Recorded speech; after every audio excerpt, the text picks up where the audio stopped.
Well, hey, everybody, this is Robert, and welcome to Outbreak News TV. And in today's news brief, we're going to take a look at chikungunya in Brazil. Well, earlier this week, the Pan American Health Organization issued an epidemiological update on chikungunya in the Americas, or the Western Hemisphere.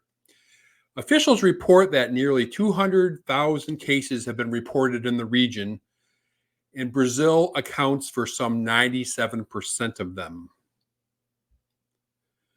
Well, from January 1st to April 24th, Brazil has reported about 190,000 suspect chikungunya cases, with 155,000 classified as probable, including 78 fatalities.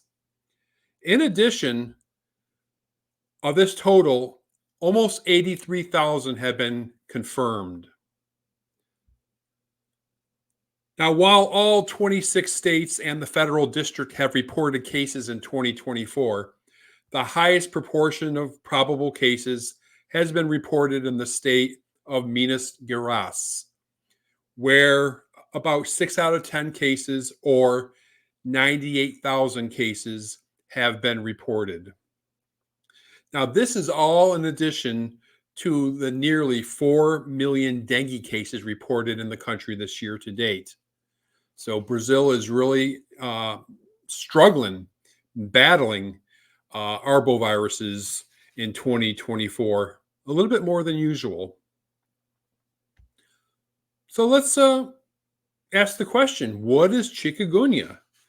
Well, chikungunya was first recognized in 1952 during an outbreak in southern Tanzania in Africa.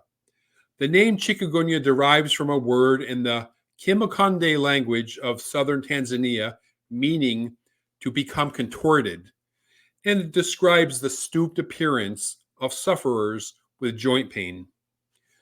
The chikungunya virus was introduced to the American continent in 2013 and caused a major epidemic in several countries in Central America and the Caribbean islands.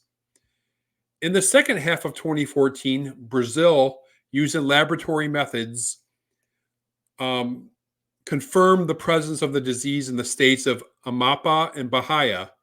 Currently, as I stated earlier, all states have recorded transmission of this arbovirus. Now, chikungunya is transmitted to humans via the bites of infected female mosquitoes. Most commonly, the mosquitoes involved are Aedes aegypti and Aedes albopictus. These two species can also transmit other mosquito-borne viruses, including dengue fever.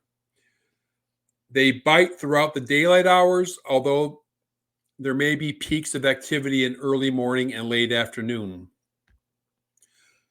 Symptoms of chikungunya include an abrupt onset of fever, often accompanied by joint pain, muscle pain, headache, nausea, fatigue, and rash. And severe joint pain usually lasts a few days, but can persist for months or even years. Serious complications are uncommon, but atypical severe cases can cause long-term symptoms and even death, especially in older people. The symptoms usually begin about 4 to 8 days after the mosquito bite, but can appear anywhere from 2 to 12 days.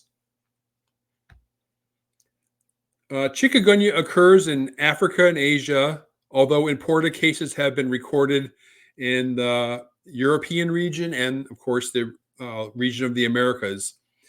Over 2 million cases have been reported since 2005. Chikungunya disease is now identified in over 110 countries in Asia, Africa, Europe, and the Americas. Chikungunya virus is spread to people through the bite of an infected mosquito. These mosquitoes, like I said, bite during the day and night. So the best way to prevent chikungunya is to protect yourself from mosquito bites.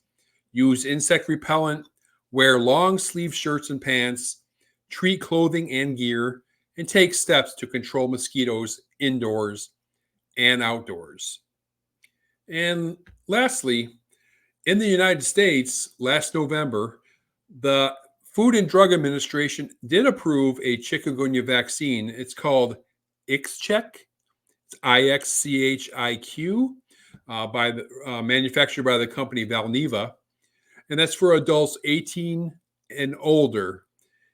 In February 2024, the U.S. Advisory Committee on Immunization Practices, or ACIP, approved recommendations for use of the vaccine among certain people who travel abroad and for laboratory workers in the United States.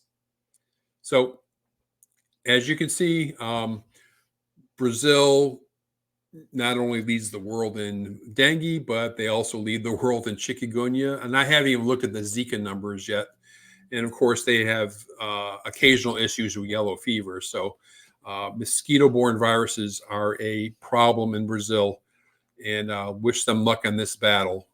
And we can see a lot of this, how it's affecting some parts of the U.S. too, because increases of imported dengue and some chikungunya are being reported in my home state of Florida, for example. And a lot of those cases are from travelers to Brazil. Anyway, I hope you enjoyed this video. If you did, subscribe to the channel, like the video, comment below, and share with your friends. And I'll see you next time on Outbreak News TV.